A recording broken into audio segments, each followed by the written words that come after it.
Halo semuanya, perkenalkan kami dari kelompok 7. Nama saya Florencia Senjoyo dengan NIM 250196244 dari jurusan Cyber Security dan tergabung dalam organisasi Cyber Security Community. Nama saya Florentina Senjoyo dengan NIM 25401303114 dari jurusan Cyber Security dan tergabung dalam organisasi Cyber Security Community. Nama saya Ken Christopher Chandra dengan NIM 254011915 dari jurusan Cyber Security dan tergabung dalam organisasi Cyber Security Community.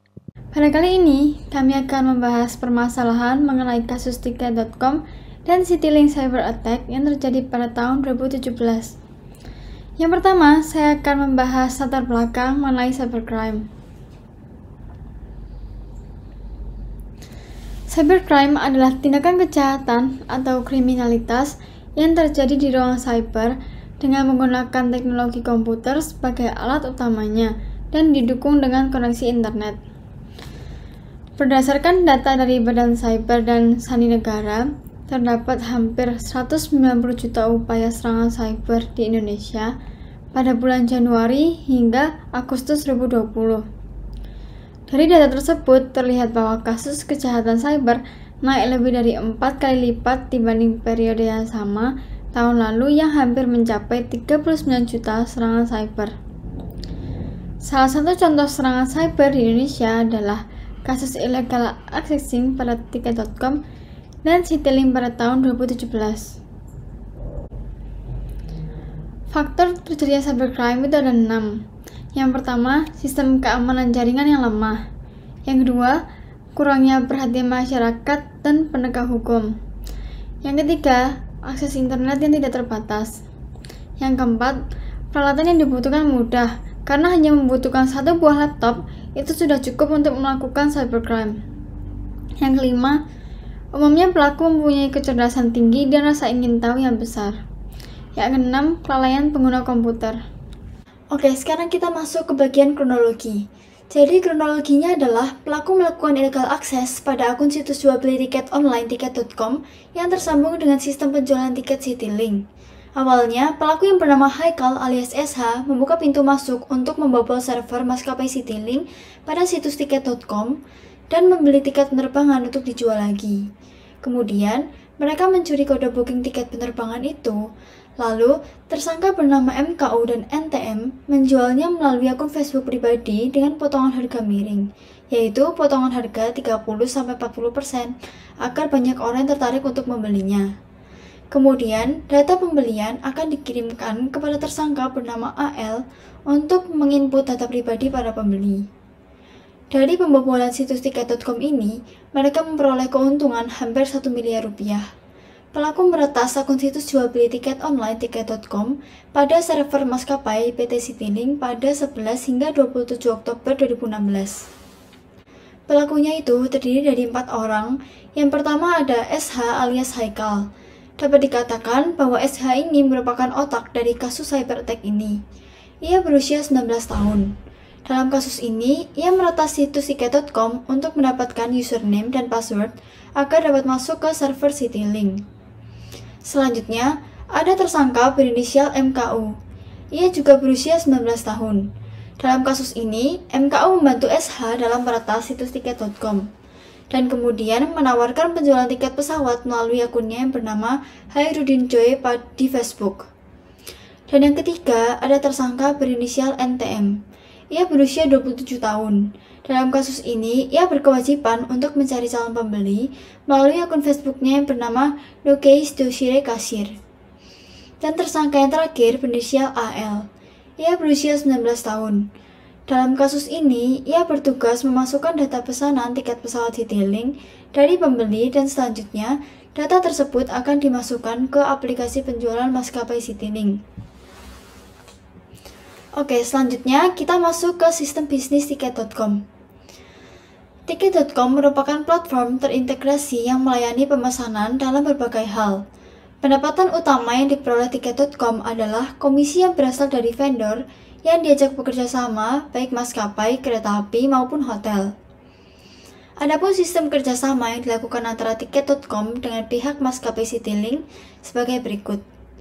Tiket.com bekerja sama dengan Citylink selaku maskapai untuk menjual tiket pesawat yang telah disediakan oleh maskapai. Keuntungan yang didapatkan perusahaan Tiket.com berupa komisi yang diberikan oleh pihak Citylink. Untuk mendapatkan hak penjualan langsung dari maskapai dengan menggunakan sistem API, Application Programming Interface, biasanya membutuhkan biaya yang cukup besar. Oleh karena itu, pihak provider biasanya membayar sejumlah deposit tertentu untuk menjalankan operasional bisnis mereka. Nah, deposit inilah yang kemudian diretas oleh SH sehingga Tiket.com menderita kerugian yang cukup besar. Selanjutnya adalah permasalahan Tiket.com. Kelemahan pengendalian internal pada Tiket.com terdapat pada risk identification-nya, di mana Tiket.com gagal mengidentifikasi resiko eksternal pada situs website mereka, sehingga gagal untuk mendeteksi adanya koneksi yang terkena retas. Selain itu, ada kemungkinan Tiket.com belum membatasi penyaringan terhadap spesial karakter yang memungkinkan seorang penyerang untuk menarik konten di database dari halaman front-end aplikasi yang dikenal sebagai SQL injection. Atau dengan kata lain, SQL injection adalah teknik penyalahgunaan celah keamanan pada lapisan database dalam sebuah aplikasi. Lalu selanjutnya itu ada kerugian. Tiket.com mengalami kerugian sebesar 4 miliar rupiah karena pelaku meretas, mengambil, serta menjual jatah deposito tiket pesawat pada server Citylink. Lalu, Citylink juga mengalami kerugian sebesar 1 miliar rupiah karena ada sejumlah orang yang membeli tiket dari sindikat peretas lalu melakukan pembatalan dan refund. Lalu, solusi untuk mengatasi kasus seperti ini adalah pertama dengan pengendalian preventif. Itu seperti menggunakan batasan pengaman, seperti firewall dan intrusion prevention. Firewall adalah suatu sistem yang dirancang untuk mencegah akses yang tidak diinginkan dari atau ke dalam suatu jaringan internal. Firewall biasanya digunakan untuk membatasi atau mengontrol akses terhadap siapa saja yang memiliki akses terhadap jaringan pribadi pihak luar. Lalu, yang kedua itu adalah memperbaiki pengendalian detektif, yaitu dapat dilakukan dengan cara analisis log, yaitu proses memeriksa siapa saja yang mengakses sistem. Lalu kemudian itu ada intrusion detection system atau IDS, yaitu adalah sensor dan unit monitoring pusat untuk menganalisis jaringan yang telah melewati firewall. Contoh IDS ini adalah CyberSafe, Cisco Secure Intrusion Detection System, Real Secure dari Internet Security System atau ISS, dan masih banyak lagi. Dan yang terakhir dapat dilakukan dengan pengujian keamanan. Yang ketiga, yaitu adalah dengan melakukan penetration test.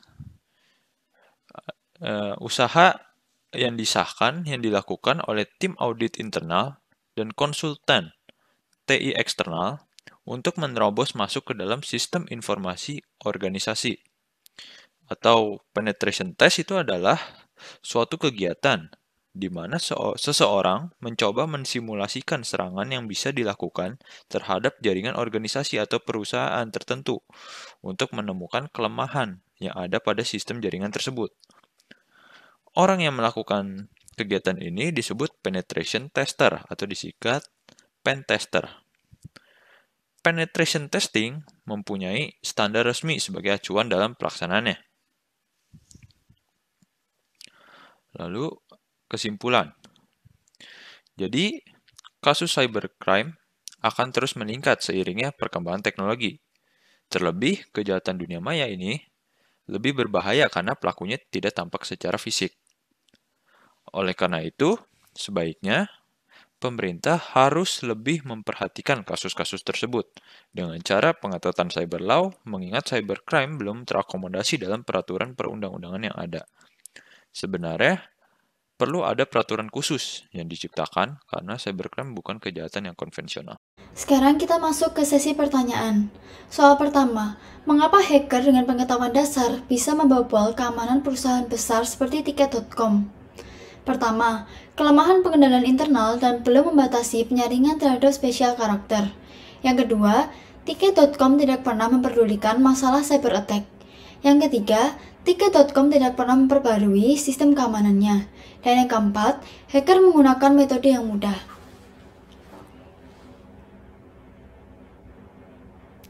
Jawabannya adalah pilihan pertama. Seperti yang sudah dijelaskan tadi, permasalahannya adalah kelemahan pengendalian internal Tiket.com terdapat pada risk identification-nya. Dan ada kemungkinan Tiket.com belum membatasi penyaringan terhadap spesial karakter. Oke, next soal yang kedua. Jenis cybercrime apa yang dialami oleh Tiket.com dan Citylink? Pertama, phishing. Kedua, illegal accessing. Ketiga, ransomware. Dan yang keempat, skimming.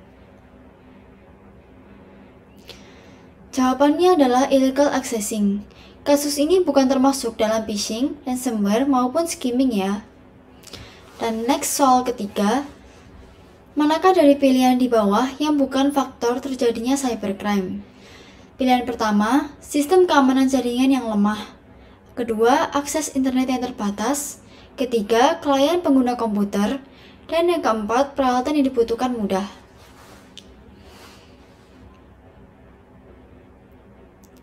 Jawabannya adalah pilihan kedua, akses internet yang terbatas. Tadi sudah dijelaskan bahwa pilihan pertama, ketiga, dan keempat merupakan faktor terjadinya cybercrime. Sekarang soal keempat. Sensor dan unit monitoring pusat untuk menganalisis jaringan yang telah melewati firewall merupakan pengertian dari pertama IDS, kedua analisis log, ketiga IPS, dan yang keempat penetration test.